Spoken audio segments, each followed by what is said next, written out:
aqui no livro de Marcos, capítulo 1, dos versículos 14 ao 15. Amém? Então diz assim: Depois que João foi preso, Jesus foi para a Galiléia, proclamando as boas novas de Deus. O tempo é chegado, dizia ele. O reino de Deus está próximo. Arrependam-se e creiam nas boas novas. Glória a Deus. Por onde Jesus passava, ele sempre ia dizendo para as pessoas que se arrependessem e dessem crédito à sua palavra. Amém? Porque a verdade é, meu irmão e minha irmã, que, e sem querer menosprezar ninguém, que nenhum livro de autoajuda, nenhuma palavra ou curso motivacional pode mudar de fato e de verdade a mentalidade de um ser humano. Glória a Deus. Nenhum outro recurso, a não ser a palavra de Deus, tem poder para curar o enfermo, para libertar o drogado, para prosperar aquele que está na escassez, e principalmente para dar a convicção da vida eterna. Amado irmão, somente o Evangelho de Cristo pode fazer isso. Então, o Senhor Jesus ia dizendo a todos que se arrependessem. Glória a Deus. Agora, o que significa se arrepender? Bom, em primeiro lugar, temos que entender que somente o Espírito Santo tem poder para causar o arrependimento no coração de uma pessoa, pois está escrito: Mas eu lhes afirmo que é para o bem de vocês que eu vou. Se eu não for, o conselheiro não virá para vocês. Mas se eu for, eu enviarei. Quando ele vier, convencerá o mundo do pecado, da justiça e do juízo. João capítulo 16, versos 7 ao 8. Glória a Deus. Então quem convence do pecado, da justiça e do juízo é o próprio Senhor. É o Espírito dele.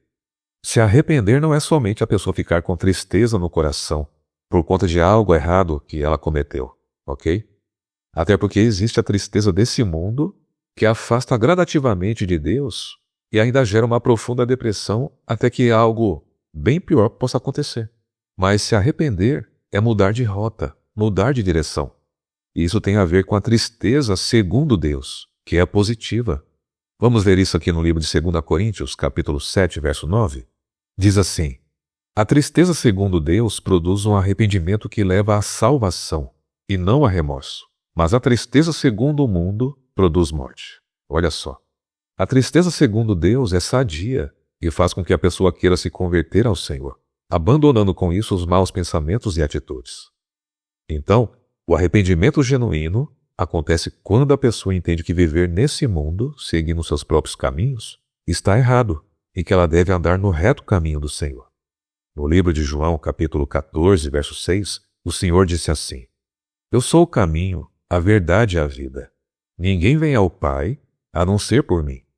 Glória a Deus. Ou seja, ninguém pode alcançar a salvação que vem do Senhor e nem ser perdoado por Deus se não entregar sua vida para Cristo, para o Filho de Deus, e deixar que Ele conduza sua vida em todos os sentidos. Ok? É uma mudança da mentalidade carnal para a espiritual.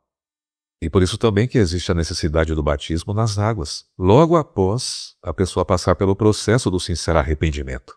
Porque naquele momento o velho homem é sepultado e nasce ali uma nova criatura vinda do próprio Deus. Aleluia! É algo profundamente espiritual. E na palavra de Deus está escrito: Pedro respondeu: Arrependam-se e cada um de vocês seja batizado em nome de Jesus Cristo para perdão dos seus pecados e receberão o dom do Espírito Santo. Atos dos Apóstolos, capítulo 2, verso 38. Glória a Deus.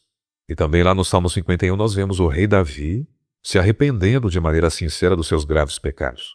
Ele alcançou a misericórdia de Deus e teve a sua comunhão restaurada com o Senhor. Só que, claro, não teve como ele evitar as consequências dos seus pecados, que inclusive atingiu a sua própria família. Mas hoje ele está com Deus. Amém? Agora, o que não pode acontecer é a pessoa dizer que está arrependida e ficar voltando para a prática do pecado. Porque aí o que ela vai atrair é a ira de Deus sobre sua vida e ainda perderá sua salvação. Isso é muito perigoso. Lembra quando Jesus perdoou aquela mulher adúltera? Ele disse: Vá e não peques mais.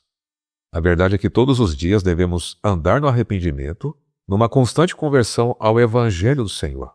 E isso até o dia em que estivermos com o amado da nossa alma, o Senhor Jesus Cristo. Glória a Deus. Amém.